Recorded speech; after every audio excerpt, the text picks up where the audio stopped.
हर हर महादेव। कहते हैं सावन के महीने में महादेव हमारी हर जो मनोकामना होती है वो पूर्ण करते हैं। ऐसे ही एक गरीब लकड़हारे की जो प्रार्थना थी वो भगवान शिव ने सुनी और उसको बहुत ही ज़्यादा उसका मदद किया। भगवान शिव ने उसके धन धान्य कर दिए, गरीबी से उसे अमीरी में ला दिया। और किस प्रकार से गरीब लकड़हारे की भगवान शिव ने मदद करी, मैं आज आपके लिए इसी कहानी को लेके आई हूँ।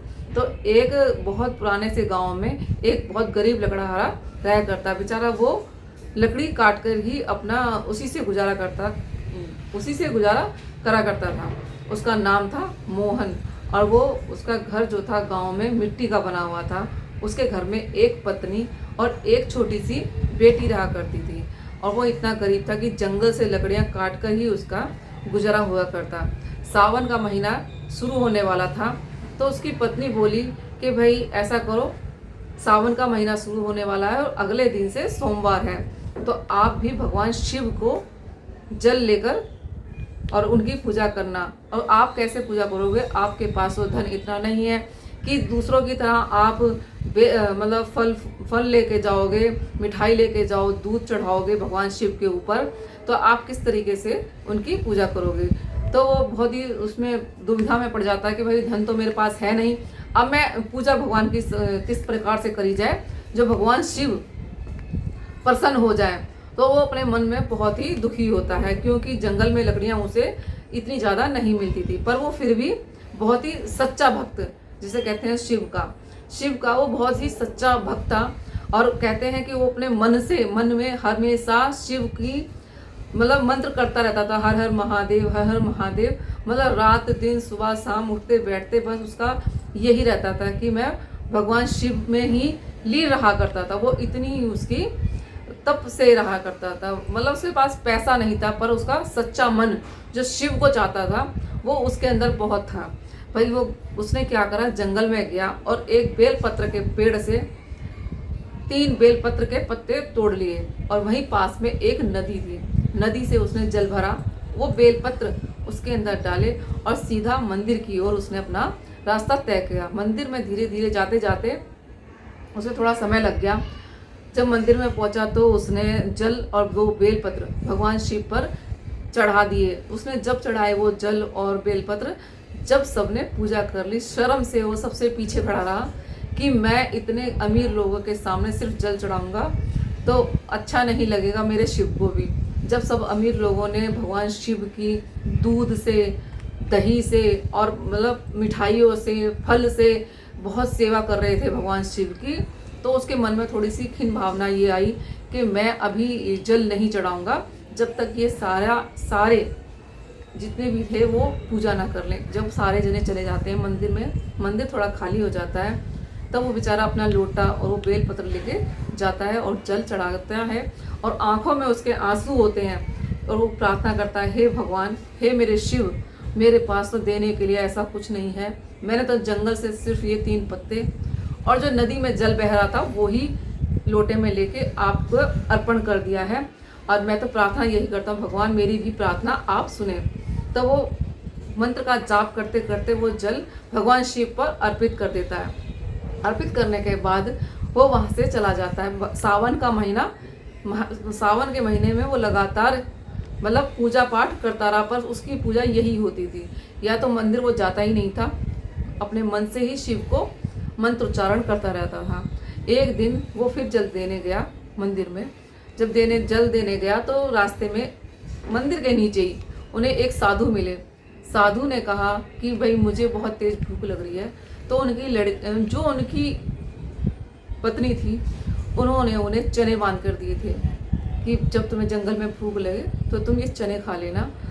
उसने वो चने उस साधु को दे दिए।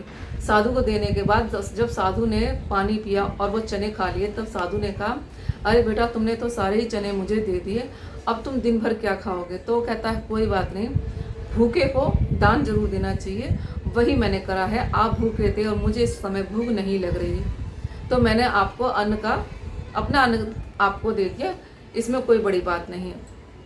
कोई बात नहीं होती। आगे जाता है, उसे एक हिरण घायल मिलता है जंगल में। जब हिरन घायल मिलता है तो उसको देखता है कि वो बहुत कष्ट में है, तो उसका वो मतलब जड़ी बूटियों से उसके ऊपर लेप कर देता है। हिरन पे रोज उसकी सेवा करने लग जाता है। हिरन वो बिल्कुल अच्छा स्वस्थ हो जाता है। जब स्वस्थ हो जाता है तो वो चलने फिरने लायक जंगल में हो जाता है और धीरे धीरे समय निकलता रहता है। एक बार उस गांव में बाढ़ आ जाती है। जब बाढ़ आती है तो गांव में सारे ही घर डूब जाते हैं पानी में और उसका घर बच जाता है।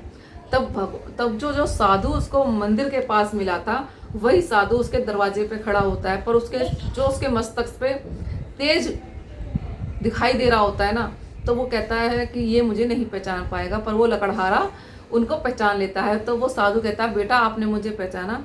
तब वो कहते हैं, लकड़हारा कहता है, हाँ साधु जी, आप तो वही हो जिसको मैंने चने दिए थे। वो कहता है, हाँ मैं वो साधु नहीं, मैं भगवान शिव से भेजा हुआ अवतार हूँ और मैं जो आपने सेवा करी एक हिरण की और साधु को बिना उसके लालच के आपने उसको अपना चने दे दिए, उससे मैं बहुत प्रसन्न हुआ। मतलब आपके अंदर जो लगन थी ना सच्चे भाव की, देखो जो भगवान होते हैं वो सच्ची भावना के उसमें होते हैं, तो इस वजह से उसको मंदिर के पास मिला था, वही साधु उसके दरवाजे पे खड़ा होता है, पर उसके मस्तक पे तेज दिखाई दे रहा होता है ना, तो वो कहता है कि ये मुझे नहीं पहचान पाएगा, पर वो लकड़हारा उनको पहचान लेता है। तो वो साधु कहता है, बेटा आपने मुझे पहचाना? तब वो कहते हैं, लकड़हारा कहता है, हाँ साधु जी, आप तो वही हो जिसको मैंने चने दिए थे। वो कहता है, हाँ मैं वो साधु नहीं, मैं भगवान शिव से भेजा हुआ अवतार हूँ और मैं जो आपने सेवा करी एक हिरण की और साधु को बिना उसके लालच के आपने उसको अपना चने दे दिए, उससे मैं बहुत प्रसन्न हुआ। मतलब आपके अंदर जो लगन थी ना सच्चे भाव की, देखो जो भगवान होते हैं वो सच्ची भावना के, भगवान तो कहते हैं ना जंगल की घास फूस भी चढ़ा दोगे तो उससे भी वो प्रसन्न हो जाते हैं। तो हमारे भोलेनाथ बाबा ऐसे हैं और मैं तो कहती हूँ सब पर कृपा भोलेनाथ की बनी रहे। कहानी का मतलब मेरा यही है कि दिखावा मत करो दुनिया के आगे कि हम क्या हैं, हमारे पास क्या है। भाव रखो, किसी की गरीब की मदद करो, किसी भूखे को खाना दो, तुम्हारे दरवाजे पे कोई आता है तो उसे दान जरूर दो और प्यासे को पानी जरूर पिलाओ। मैं तो यही कहती हूँ और यही मेरी कहानी का उद्देश्य है आप लोगों को बताने का कि इस तरीके से ही आप सभी किसी का अनादर ना करें।